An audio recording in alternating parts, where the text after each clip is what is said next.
Hello,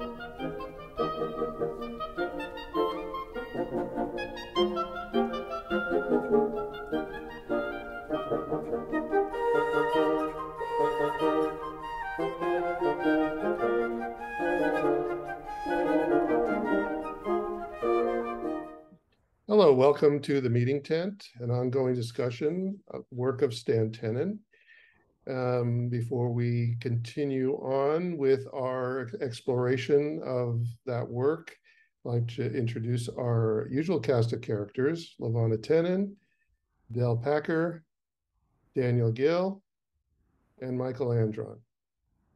So I want to start by talking about some comments we've gotten. We've gotten a lot of really good positive comments on our programs. There have been one or two in relationship to the fact that we are discussing or using a lot of Jewish references. Obviously, we're all Jewish, we're all studied, we're, all have our different levels of scholarship, but we're not explaining what we're talking about. We're not, people aren't getting the references. Now, a lot of that's on me, and I'll, look closer into making sure when I edit this that I add some references to it, but just that we should all be aware that, people may not be getting all these references. In fact, most of the comments I'm getting are from people who are not Jewish. So we should be aware of that. And also the fact that this is not a Jewish work. Obviously, much of the research was done in the annals of Jewish scholarship, but it is not, I think it would be more suited to a scientific analysis of Genesis and, or a mathematical analysis of Genesis.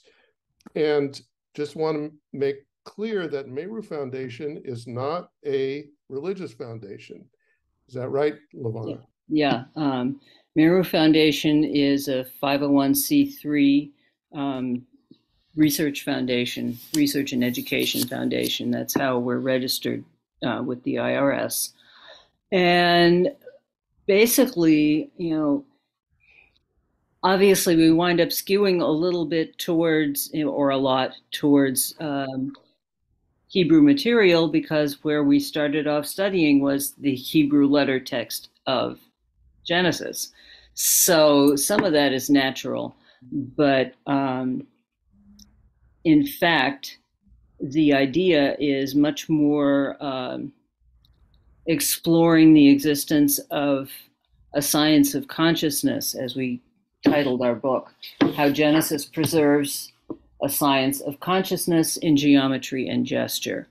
And this is not at all limited in, our appeal or interest to people who have a Jewish education. Yeah, there are some terms that the five of us tend to toss around just because we get excited and we want to express what we say, what we're thinking, and kind of tend to forget that not all of you, by any means, have the faintest clue of what we're talking about. So that is a point. But in fact, we are not a religious organization. We are really intending to study the science of consciousness and how it's preserved in the ancient sacred texts. We focused on the Torah, on Genesis, because that's who we happen to be. That's who Stan was, that's who I am. But in fact, we've had fellow researchers and supporters who are by no means Jewish at all, whose expertise is in other spiritual traditions, other ancient spiritual traditions, and that there's a confluence in that. The whole point when Stanley was beginning this research was that he looked everywhere, and what he basically discovered with his pattern recognizing gift was that all of these very ancient traditions seem to be addressing the same thing. So it was, what is this same thing? That was his question. And that's where our research flowed from. So if you're not Jewish, or if you're Jewish, but so what? Um, Please be welcome. Ask questions. If you got questions about specific terminology, please ask. And because this research is for everybody. Yeah, and we'll try to, explain that or put captions on the videos itself. One of the other things we should bring up is that a lot of this has to do with the Hebrew alphabet, which we have discovered is multidimensional. And yes, it does. It is the alphabet of the Torah and used in Israel, and but it has many, many deeper meanings that go beyond just that function. And as Stan pointed out, there are other sacred alphabets that may work within the same system. So we'll stay aware of what we're doing. I hope. Well, we'll try. We'll try. Then again, I'll be able to take a look at it after we've done Like it. I say, we get excited. Yeah, So. we get excited, exactly. One thing I haven't asked, and maybe I should have from the beginning, it just bugs me when people do this, is the idea of subscribing. That little red button that's down there, and I haven't promoted that because I hate all these videos that get on there with the little things, subscribe. But it wouldn't hurt, and we'd like it. So go ahead and do it if you're so inclined. Okay, so now we're going to continue the series that we've been following from our Extreme Kabbalah website. This is our extremekabbalah.org. It's something we did several years ago, taking clips from early presentations. I don't think you could read all this, but one thing I just want to point out is that some of the material of these clips have been superseded by later research and should be considered archival. However, the basic premise remains intact and can be viewed in the latest publication, The Alphabet That Changed the World. So, but we're turning this into some pretty good discussions here. So whether or not it's superseded or not, we'll probably be able to address that. So with that in mind, let's start with you, Adele. Okay. And let's have your choice. Letters of Genesis, A Natural Unfurlment.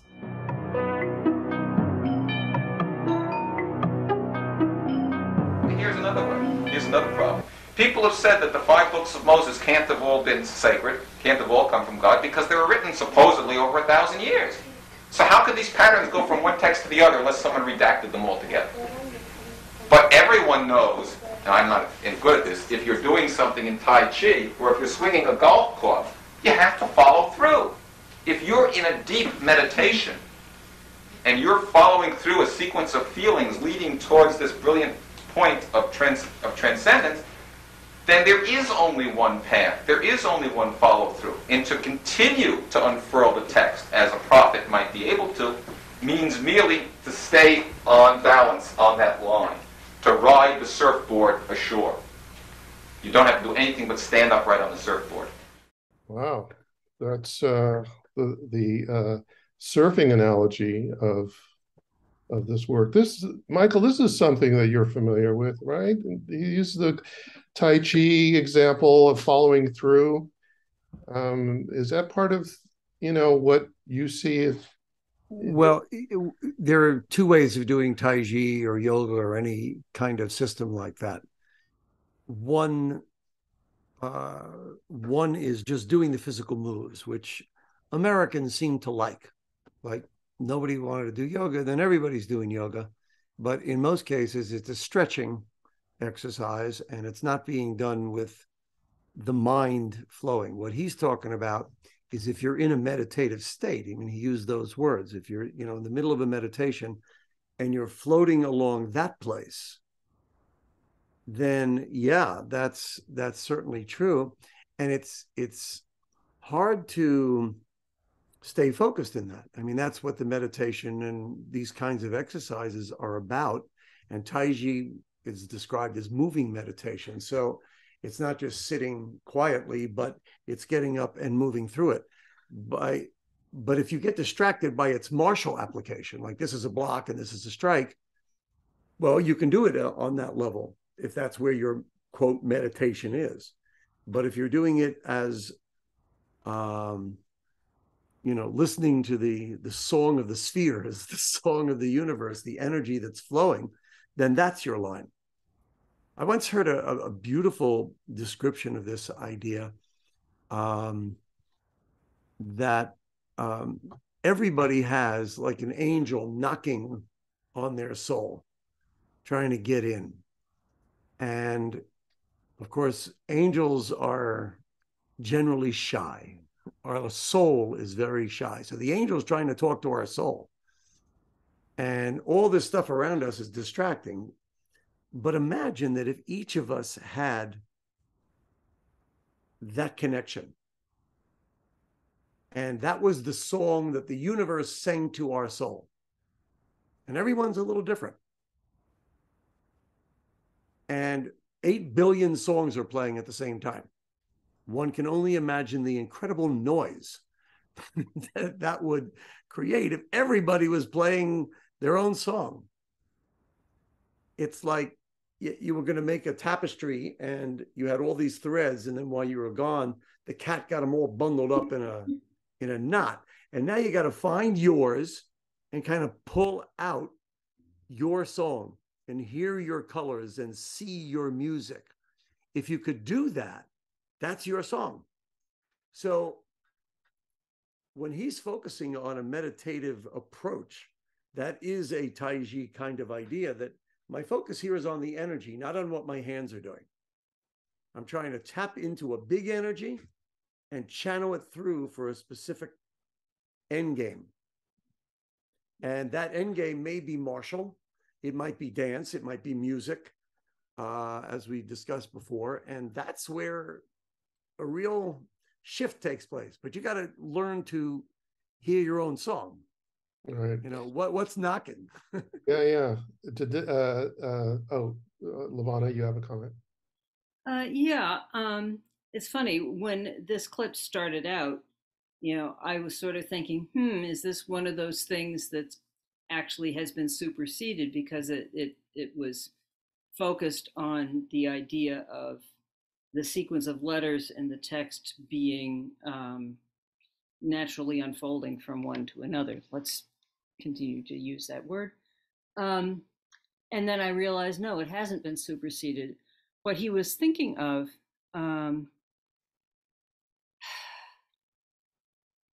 at the time that lecture was made, which was in 1991, I think, there was a whole big foofara going on about Torah codes, where people were analyzing the text statistically in a certain kind of a way and finding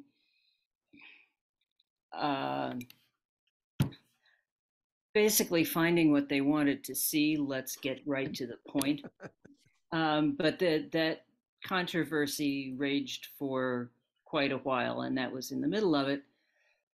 And I think the point that Stanley was trying to make was that it is possible to have legitimate patterning in the text.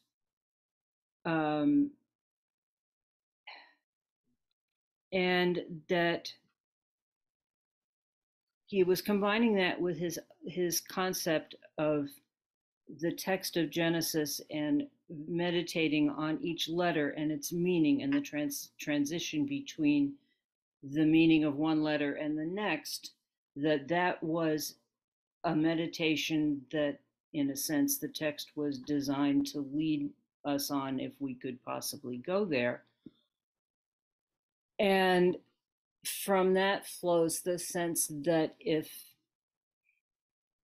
this meditation is designed to lead us in a certain way, then yes, every step of it is in a sense determined because it's on the direct path to that place that it's supposed to lead us to. So that I know is what he had in mind as he was walking across that stage and thinking of it and gesturing with his hands. I know him, and that's what he was thinking. And that idea, you know, he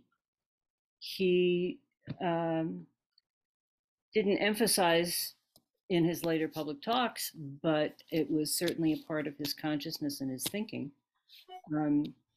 His sense about the way in which the later, you know, the books of the Torah that are not Genesis came about evolved over time. But nonetheless, he used to talk about prophecy as being like, you know, like a weather forecaster, if a weather forecaster actually was always 100% accurate, you know, seeing a particular reality, or a farmer who could, you know, smell the air, taste the earth, feel it, and know when to plant.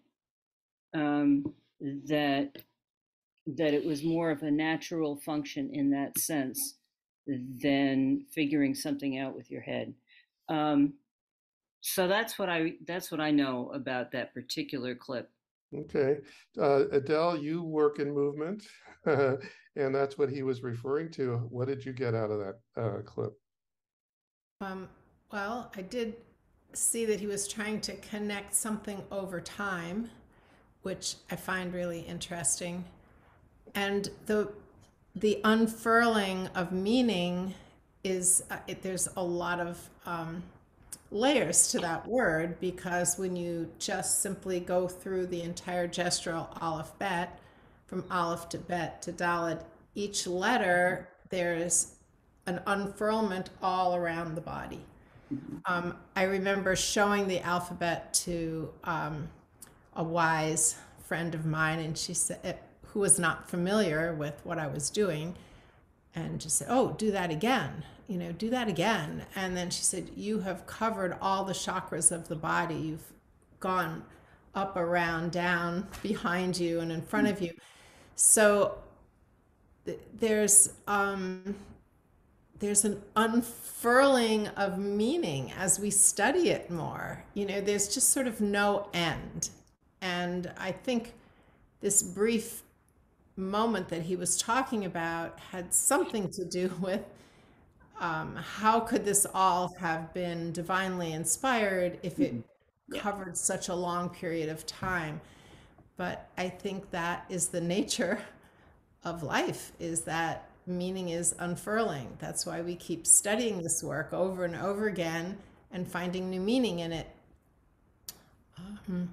And take any one word and gesture it, and something unfurls. It is actually a phrase that has a beginning, a middle, and an end. And the phrase is unique to each word and reveals something about that word.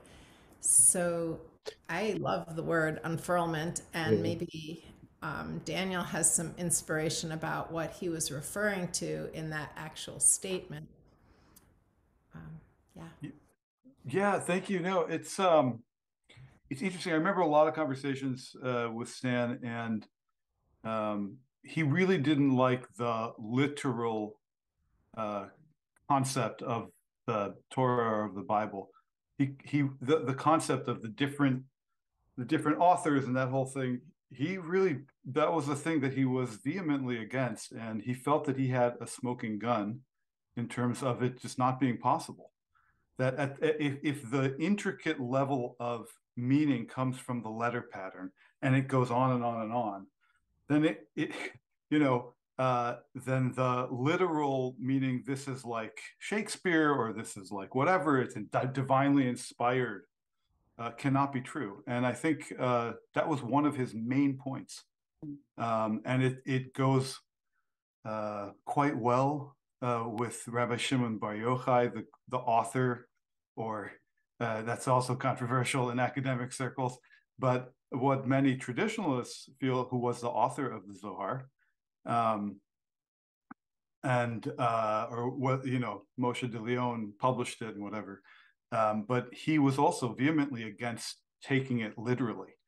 And one of the problems we find most awfully in our world today is fundamentalism, which takes religion entirely literally, and the mystical tradition of Judaism, and I would argue most likely all of the mystical traditions of any religion, cannot take it literally, because it's not meant to be. It's not a literal document, and the foundational documents of religions are not literal, and they were never meant to be taken literally. That's right.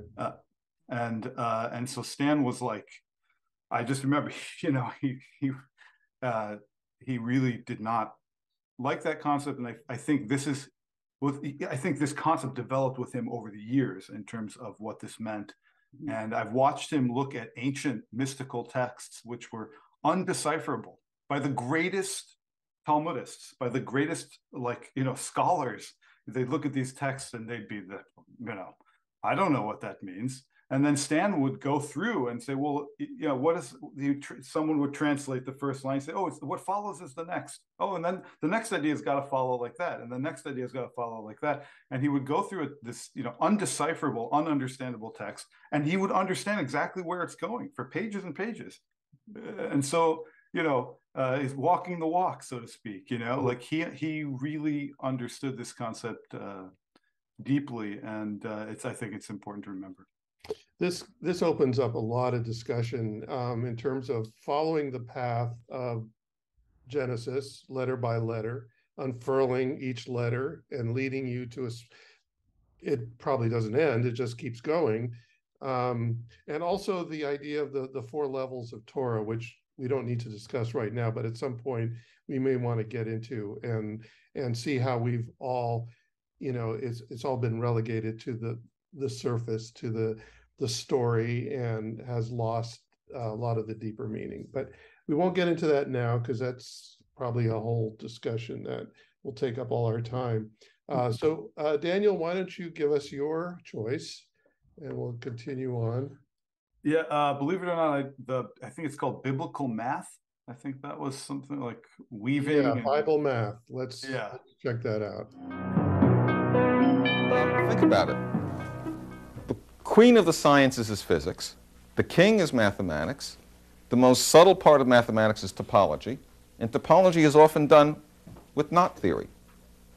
Now go back to the ancient world. What experimental medium was available? What did people work with? Did they have computers? No. Did they have our modern mathematical formalisms? No. Did they have algebra? No. Did they have calculus? No, we don't think so. Maybe in some other form. What did everyone do? Well, they lived in tents, and they moved around in the desert, and they kept animals, and they raised crops, and they made ships occasionally, and they made carts and dragged stuff around and all of that. You don't have to be a mathematical genius. You just have to be a decent carpenter to know 2-legged stools fall over and 3-legged stools stand up. They knew that kind of math. You had to be able to make rope and tie knots and weave cloth and weave baskets, because that's what you put stuff in for your normal living. These are all weaving patterns. This is a wreath. It's not some fancy thing from some modern mathematical topology. This is what somebody making a wreath 3,000 years ago out in the desert would have probably done. They would have woven a bunch of straw or a bunch of cloth or a bunch of thread that they'd made up somehow, maybe even a bunch of wool, into a wreath, into a woven pattern. We're also going to see where they got the patterns from. So that the technology for doing this kind of stuff, this work, was available. Even much higher technology was available in some cases. Wonder what that much higher technology is, but I think the point's taken. This was attracted by certain mathematicians who are experts on knot theory, and you can understand why. Anyway, what do you think about that? Technology of the ancient world being woven, and how that works out with the research that Stan had developed. there was I mean, I remember having an interesting conversation. I came across an old text that talked about water being used in ancient Jerusalem in order to make things function. And I remember a very interesting conversation with Stan about how you could almost make a computer using water, and that hydraulics is actually a very could be used for very sophisticated ends. And that got us to talking about there's all these water systems underneath the old city of Jerusalem. But it was interesting, as usual, I didn't expect the response, but he felt something about the different channels and the different movements could have been used to great effect in the ancient world, and they wouldn't have had to know higher mathematics as we know it. There was another text I found in the Babylonian Talmud of Rabbi Akiva, who was a 2nd century martyr and is often credited with the entire oral tradition in Judaism as kind of founding it. There's a text in which it's a fantasy. There are lots of fantasies within Jewish literature.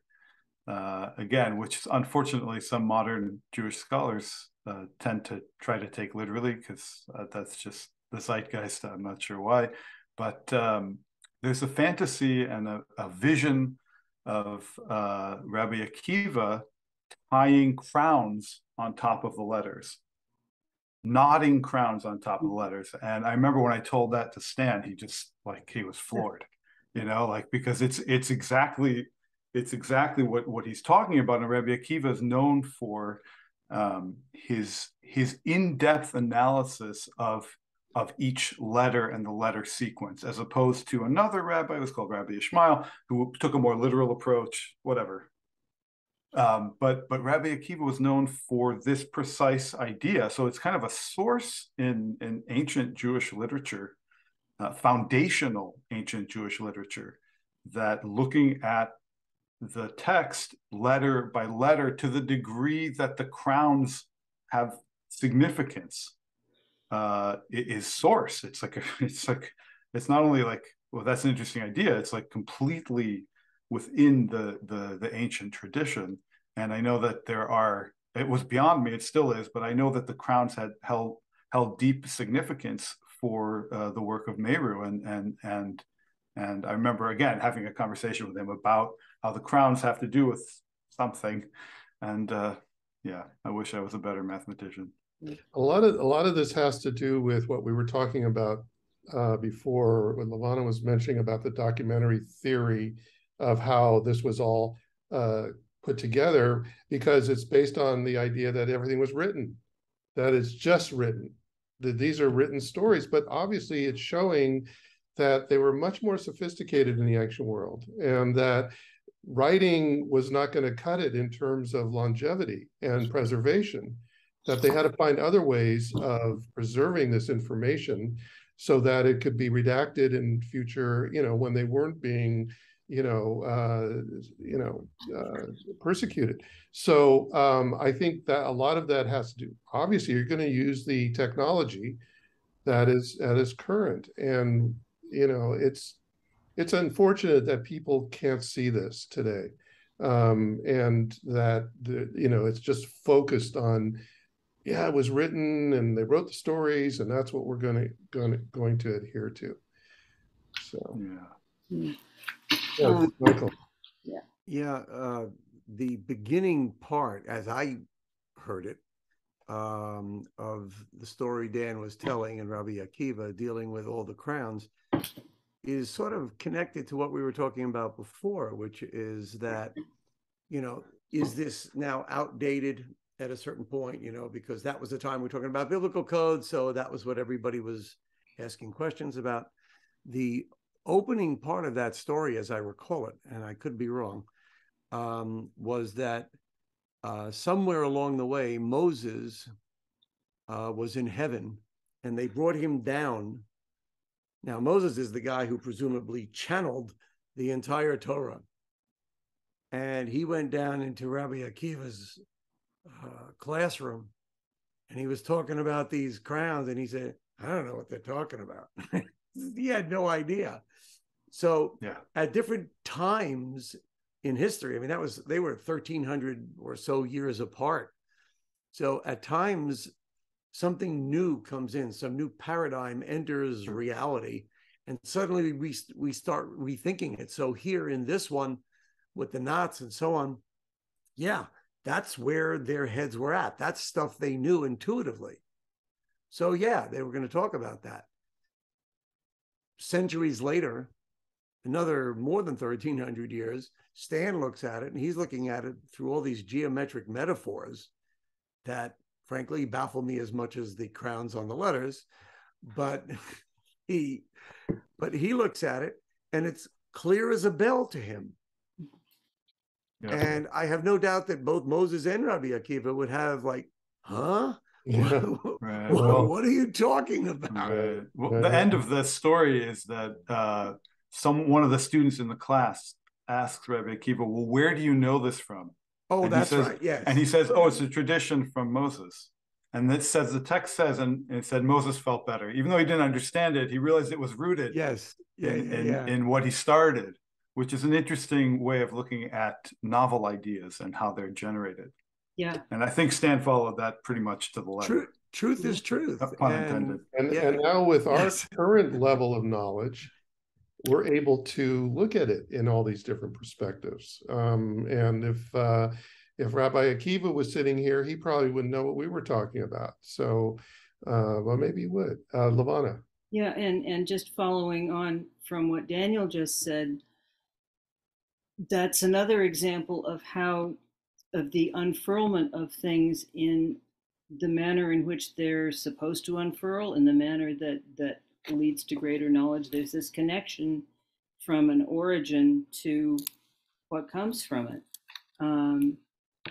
And when it comes to the crowns, yeah, the crowns actually were important. They were one of the earliest things that he noticed was that there is an arrangement of, this is going to sound a little abstruse to some people, but there was an arrangement of the 27 letters of the alphabet in a cuboctahedral array, a cuboctahedron, forget it.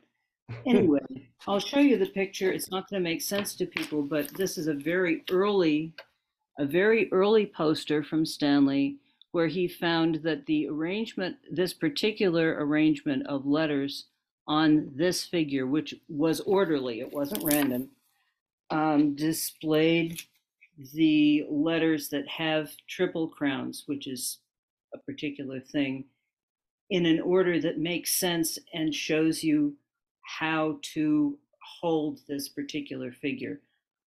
I realize that this doesn't make sense, particularly to people who are watching this video. If you have our book, it's Appendix F. What page is that? It's on page 309. And I can send you. I'll put it. I have the graphics, so I can put that up. And I invite people who are looking at this graphic, to just look at it visually, not try to dissect it or try to make any sense of it, because I think a lot of people instinctively see things. And again, if you can get beyond the two-dimensional image, and see movement and turn it into, which Stan did with his models, three-dimensional depictions, you may not get the meaning, but you'll get the gist of what this is. Yeah, go ahead. And another comment with regarding to knots and weaving, back to the whole idea of patterning in the text. One of Stanley's ways of thinking about the text was that it was somehow woven. And you can kind of see elements of that in his posters and the geometric drawings, and that kind of leads into the video that I picked.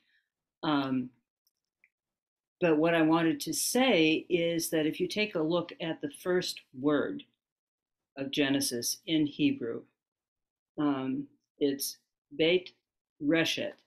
Reshet can be translated as woven network. That was something that Stanley used to say a lot, which means, okay, bet is a prefix meaning from, it can be that. and then Reshet, a woven network. That was an idea that led him down this train of thought. He was very excited when he realized that among many, many, many other ways that that first word can be parsed, Beit Reshet is one of them, from a woven network. And then starting to think of the pattern that he originally found in the letters, the pattern of introduction, his train of thought went, well, okay, what if the text is woven in some way? 3 dimensions, 4-dimensional weaving, and that was a lot of the way he thought. Right. Yeah, the 4-dimensional weaving was the meditation in the mind that he, following the path, with in your mind or your third eye. Del, did you have a comment on this? No, just the beauty of the crowns. Yeah, it is beautiful, and right. the grace of them. Yeah. And for those who aren't familiar, there are different fonts, just like there are different fonts in the English language, in the English letters. And with this particular more ancient font, you see these curlicues, and sometimes there's 3 of them, or sometimes there's 2 of them. So I used some of the graphics of a very whimsical font by Josh Baum, who is an artist from Israel, who was looking at the letters in and sort of created character. Like each letter had a certain character. Some were made larger than life, and some were made more narrow or more spread out. And it was really just the artist's vision of how these crowns might look almost like feelers on an animal, and it was just so beautiful what he came up with. And I think that the letters, the shapes, the form of the letters have grace and so much inspiration for movement, art, for music, for anywhere one might want to go with finding inspiration from them. LaVonna, let's have your comment, and then we're going to lead into your choice, your video choice. Just my comment is like a point of information. The font that Adele is talking about, with the not that particular version of it, but the classical version of it, that is the way, with the crowns, that every Torah scroll is hand inked. They all have letters made to a certain specification, which includes the crowns. Obviously, difference. A sofer is the Hebrew word for the person who actually, it means scribe, and that's the person who actually hand letters, letter by letter, each Torah scroll. Every human being will have a slightly different handwriting in a sense, but they all fit a particular set of rules for how these letters need to be made. And that is the font that has the crowns. If you go to, if you access an Israeli website or something that's, written in Hebrew, you won't see that. It's not used in everyday, newspapers or whatever, or street signs or whatever. It's specifically a sacred way of writing the letters.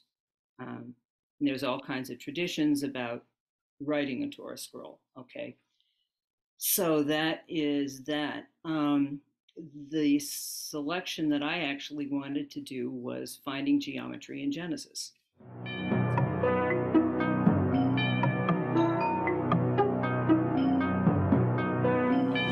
Sitting in my apartment in Newton, Massachusetts in 1968, and I had this urge to look at the beginning of Genesis in Hebrew, which was a strange urge considering the fact that I didn't read Hebrew. although I did know the alphabet. Now, I have one talent in this world, and that is I'm a visual pattern recognizer, as maybe has become evident already. And my eyes fell on the letters. And I could not get it out of my head that there was something peculiar about the sequence of letters. It just didn't look like language to me. Since I couldn't read it, that was a further reason why it didn't look like language. If it had looked like language, if I had been a good student in my earlier days and had learned to read Hebrew, I would have, just like you pick up a piece of paper in any language, you don't start counting letters and look at letter patterns. You simply read what's said there. And I never would have seen this. So I asked around, assuming that Genesis was the most heavily researched document going, and people told me they didn't know what I was talking about. I asked a rabbi, I asked a priest, I went over to MIT, I went over to Harvard, nothing. Eventually people told me this must be Kabbalah, it must be Hebrew mysticism. Well, I'd never heard of Kabbalah, so I decided I'd better get educated if I was going to figure out what was going on here. And I realized that if no one knew about this, and there really was some kind of coding in the letters of the text of Genesis, then this could be very important. And we'll see why that may be. So I read just about everything I could find in English on Kabbalah.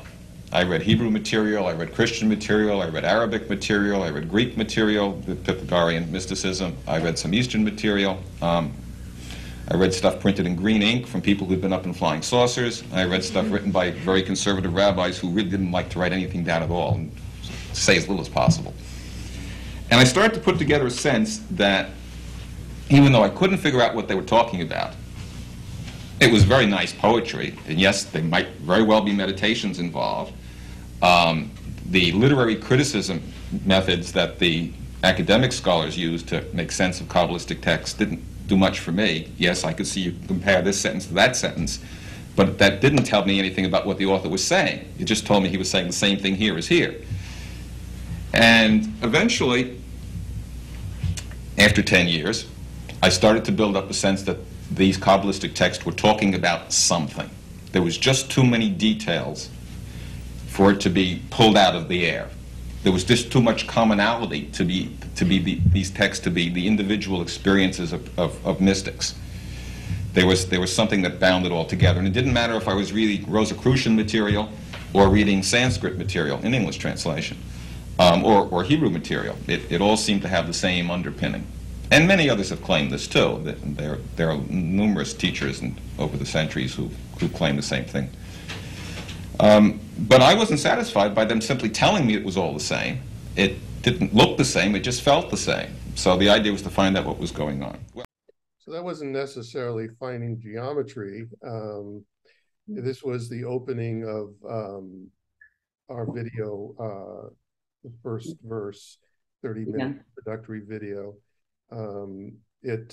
So we've seen this one a lot. Yeah, Lavana. Yeah, well, this particular clip in the video that it's from was actually his first public presentation. Right.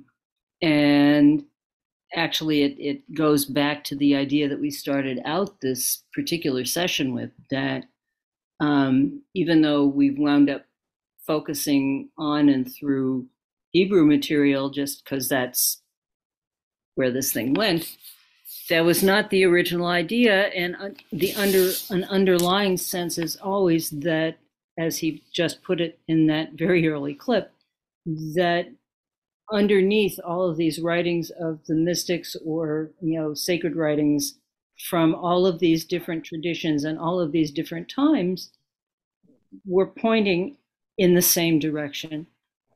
And that was what personally mattered to him. He always, obviously we've explored it through the direction of, the Hebrew tradition, but we always wanted to and were eager to present this material to people of other traditions, working with other people who were, not particularly religious at all in any way. So again, you can see that this idea of something universal underlying all of this was part of the heart of where we started from. And so, and it's still there. And so everybody is really welcome.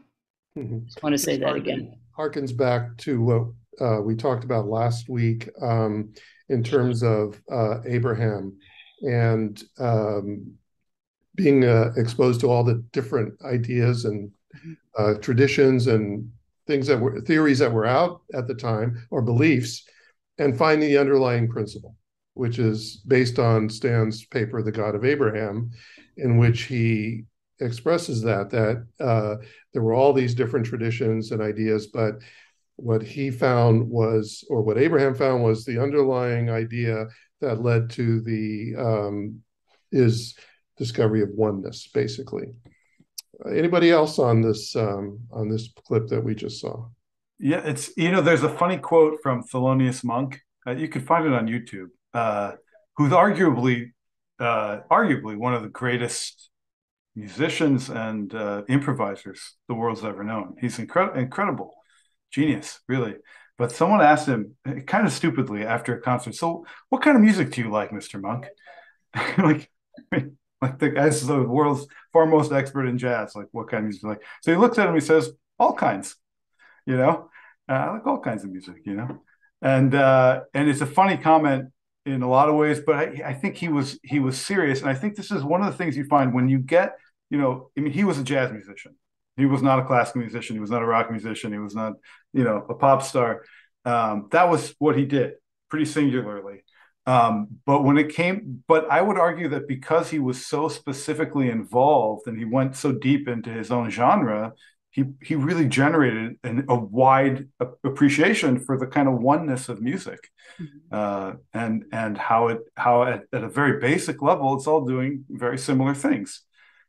So I think that seems to sum up in a sense this conundrum of, we're focused so much on the letter sequence of Genesis, the Hebrew text, but I think it's precisely because Stan ended up being so focused on the depths of Bereshit, of Genesis, that he uncovered even a deeper, probably, appreciation of this great oneness, of the great universality of thought and feeling.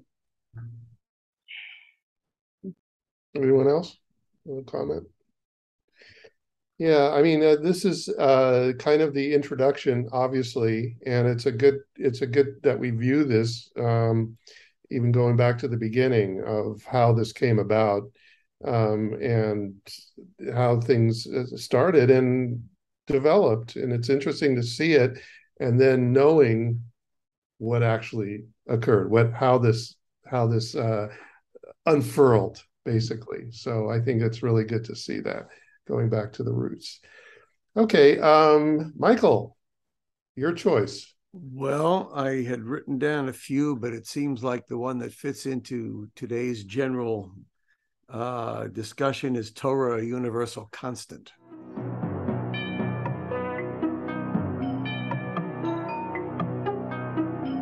If the text of Genesis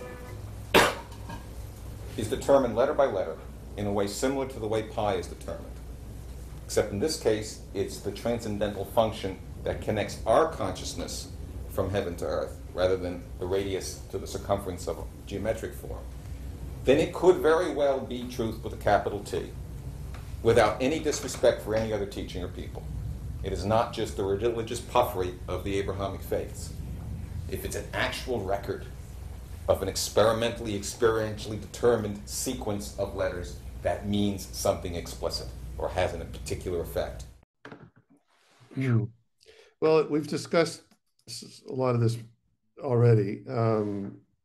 He brings up pi quite a bit in his discussions.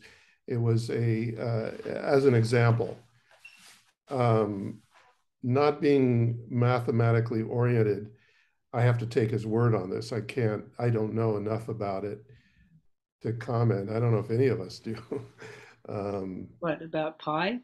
Well, and that he's comparing the universal nature of pi and how we accept it in the world. Okay, that's not quite what he meant. The fact is, pi is a particular ratio of either the circumference of a circle to its diameter or radius, or the other way around. And in fact, he did a whole lot of work later on. Basically, how can I explain this? A ratio is like a fraction. So you've got something on the top and something on the top and something on the bottom. And if you're talking about the relationship of the top thing to the bottom thing, it can as easily be expressed the other way around. So if you take pi, wow, how can I explain this? If you're dealing in most number bases, 10 like we do, that ratio comes out, and this number will sound familiar, 3.14, blah, blah, blah, blah, blah. And if you remember, okay, you guys all have calculators, you'll notice that there's just an endless string of numbers after the decimal point. And the fact that it doesn't divide out evenly is important. And the digits in pi, if you're using base 10, which is the way we count, 0, 1, 2, 3, 4, 5, 6, 7, 8, 9, and then you carry. The sequence of numbers beyond the decimal point, A, it never ends, and B, it never repeats.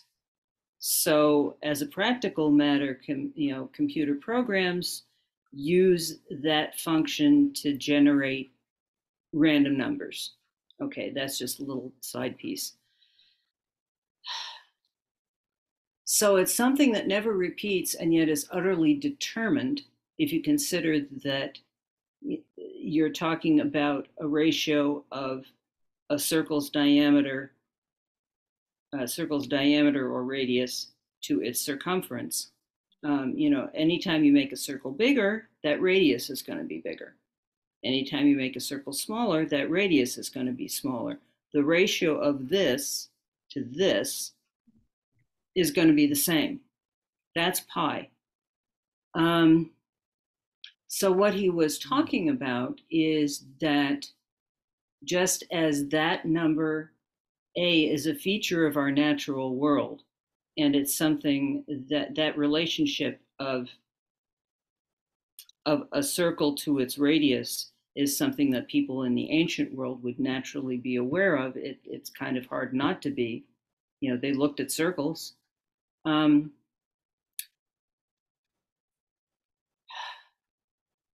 Just as that sequence of numbers is basically determined. So he was saying, it's interesting to consider the sequence of letters in Torah as being determined in the same way. That once you start with the beginning, it keeps on going in a way that's basically determined. It follows as it does. In that order? Is it, in other words, the order that we say the alphabet in? Not the order that we say the alphabet in, the order of Torah. Bereshit. Bereshit and continue. Okay. I hope that helps. Well, it's none of us are mathematicians, and but we all have calculators. Thank we God. know how to use them, besides figure out how to tip somebody, the waiter. But in any case, it is a more complex topic than I think we're able to talk about. So unless anybody else has a comment, I was gonna choose something else, but I think I'm gonna go with the first word of Genesis and the Bible codes. It might relate to some of the stuff we've talked about previously.